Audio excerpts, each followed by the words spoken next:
Assalamualaikum. Di dalam Islam itu dijaga hak. Anda sebagai seorang suami menikah dengan seorang perempuan, dia punya harta pribadi, maka harta pribadi sampai kapanpun miliknya istri, nggak boleh gara-gara menikah langsung dilebur jadi milikku, nggak ada. Itu kan bahasa mesra saja, milikku milikmu, itu kan hanya bahasa sayang-sayangan saja. Jadi harta istri adalah istri, harta suami adalah harta suami, nggak ada campur setelah itu.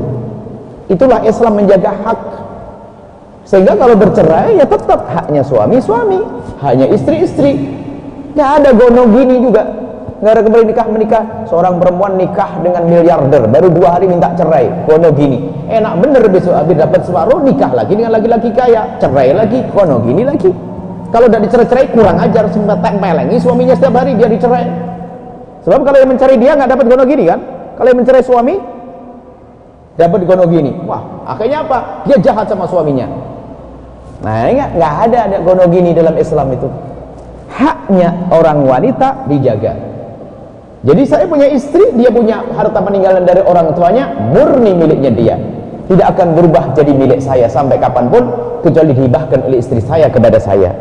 Harta saya murni milik saya sampai kapanpun. Kalau saya mati, diwaris oleh istri saya dan anak saya. Istri saya mati, harta istri saya waris dan diwaris oleh anak-anak. Nggak akan bercampur setelah itu. Ini harus dikukuhkan. Islam itu menjaga hak. Sebab seorang wanita menikah dengan seorang laki-laki, kan yang namanya perjalanan hidup kan tidak selamanya mulus. Ada nikah 10 tahun, tak taunya terjadi perceraian. Maka seorang suami yang mencerai istrinya, dia menikah lagi. Dia masih punya harta yang miliknya dia, bisa menikah dengan hartanya. Seorang wanita pun masih bisa hidup mandiri karena dia punya harta yang milik pribadinya dia. Termasuk kalau kerja misalnya, gaji seorang istri, ya miliknya istri.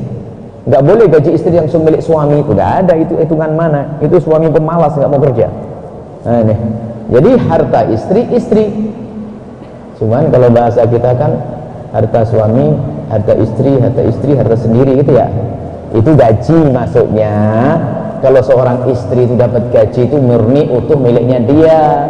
Tapi kalau suami dapat gaji itu dibagi untuk nafkah gitu. Sebab yang wajib beri nafkah siapa? Suami. Jadi misalnya saya dapat gaji 2 juta per bulan. Kebutuhan nafkah 1 juta, ya sudah 1 juta untuk nafkah, 1 juta milik saya tabungkan, dia milik saya murni.